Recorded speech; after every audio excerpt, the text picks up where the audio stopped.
My name is Scott Rumschlag, and this is my home-built expanding table, almost entirely wood. Let's take it for a spin and then you can see how it works.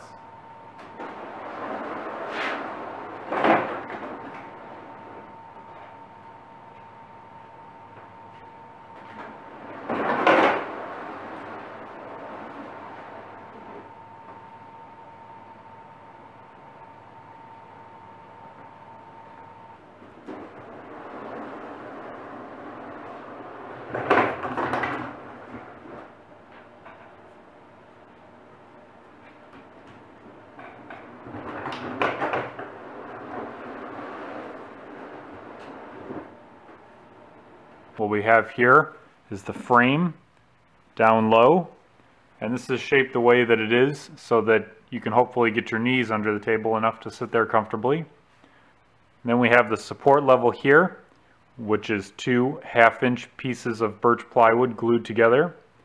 Again, not too much special there. But after that, we get into the action. This here is what I call the lower level. This is what rotates. This piece here is a stiffener that sits on top of that. They're glued together. And these are part of the lower level. This here is the upper level. And this is the part that rises up and lifts the lifting panels when everything comes up to the same height. So this here is all sitting on the lower level, and these are the lower level sliders which come up here and support the top panel. This is the top panel. This piece is always showing on top. This one over here is one of the ones that comes up in the middle, and then down there in the center you can see a little bit of the spot for the groove in it. That's the center star. And you'll notice that we've got 3 different heights here. We've got the upper level on top, or the main surface. Then below that are the raising panels. And then below that, in the center, is the center star. So you can see how we really ran out of space on this table trying to make it as thin as we could, because with just your top panels, you've got 3/4, 3/4, 3/4. That's 2 1/4 inches plus a little bit for play that you've already taken up before you have any room for the mechanism. And you can see that they're pretty close together here. This piece is a linear bearing, and the way that that works is that hardened shaft that's sticking up is welded to a flange, which is then attached to this lower level. The fatter piece here is the bearing which rides on that hardened shaft, and that just keeps this lifting level properly aligned. So it keeps it aligned in the X and Y, but it can go up and down as it needs to. The thing that lifts it up are the rollers.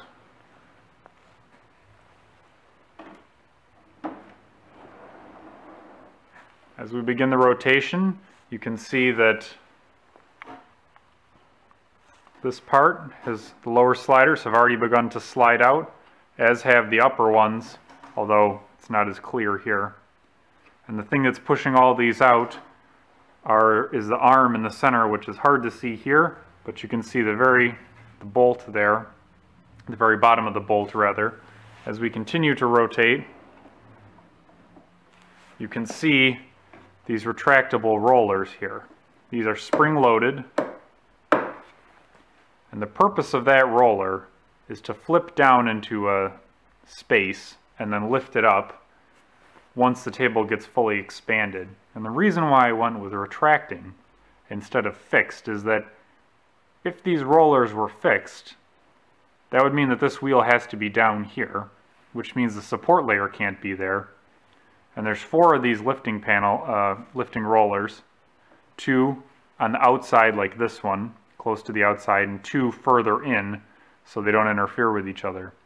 And having to have those slots that go most of the way around the circle where the wheels are would make it quite a bit weaker. So I came up with this retracting system, and I feel pretty pleased with it, because you need this support level to be as strong as possible, as far out as possible, to maintain the table stiffness. You can see that things are still at different heights, but they've opened up enough that the panels are clearing each other and there's space between them for these tongue and groove panels to clear, because it has to open up far enough for them to clear, rise up, and then come back together. What we've got here is that roller that we mentioned. It's still in the retracted position. It's going to flip down and then ride up the ramp. So let's see it. Continue rotating the table, which is now at its fully expanded point. It's down, and it lifts it up.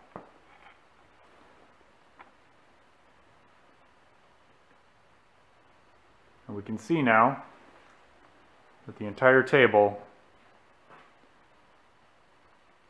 has become the same height. We can get these panels pretty close together, as you can see here on the height alignment, but they never seem to end up quite perfect. So we have a tongue and groove system, and when the pieces compress together, it helps align them vertically just to get that little bit of correction. That gives us a pretty good overview of the main panels. So let's look at that star now. The star is the tricky one. It has to come up twice as far as the other ones, and we have some constraints on the space that we can do it in. So if you recall the ramps that we saw earlier, they go about 8 inches from here to about here.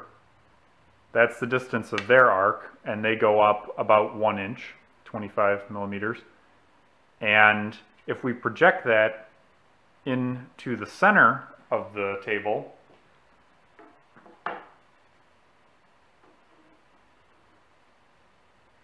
you see how big the arc is here, and then that same arc closer to the center is much, much shorter, less than half.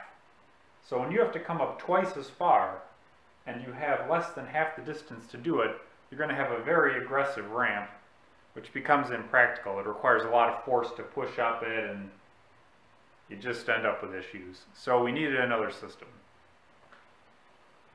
So we're going to pull this star right out. We'll look at the bottom of the star on its own in a minute. And you can see here, we have the lifting levers. And those are fixed to the support level, actually, way down in here. They do not rotate. This level rises up, and it does rotate, and it uses mechanical advantage to lift one height in the center of this, and it makes it double at the outside. And that's all there is to it. It'll make more sense here. So now you can see they're down, and there's a slight recess here so that they sit flush and let the star go in there.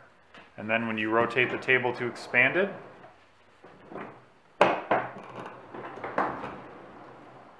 they just lift up. Now, in order to keep the star itself where it needs to be, we have a couple different things. We have another linear bearing here, which has a corresponding hardened shaft in the center of the star, and that helps keep the star aligned vertically, and it keeps it centered. Now the star is going to want to rotate, since it's rotating while these are not. These always stay the same relative here. The star has to follow the alignment of this, and that's accomplished with a couple slots here which slide into holes in the table here and here.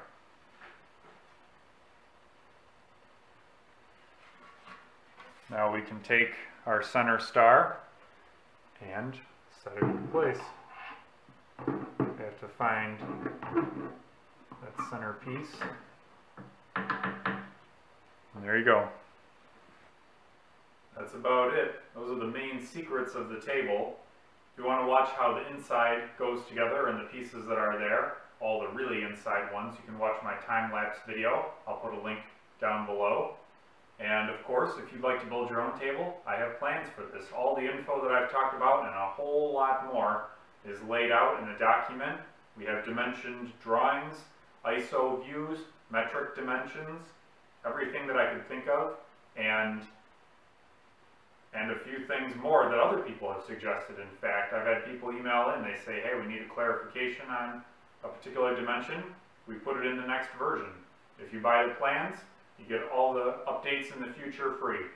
So I'm grateful for all the support, and even just the views are very helpful. I love that. So feel free to subscribe and look forward to future projects. I'm going to have one out discussing a future project here very soon. Thanks a lot. Bye.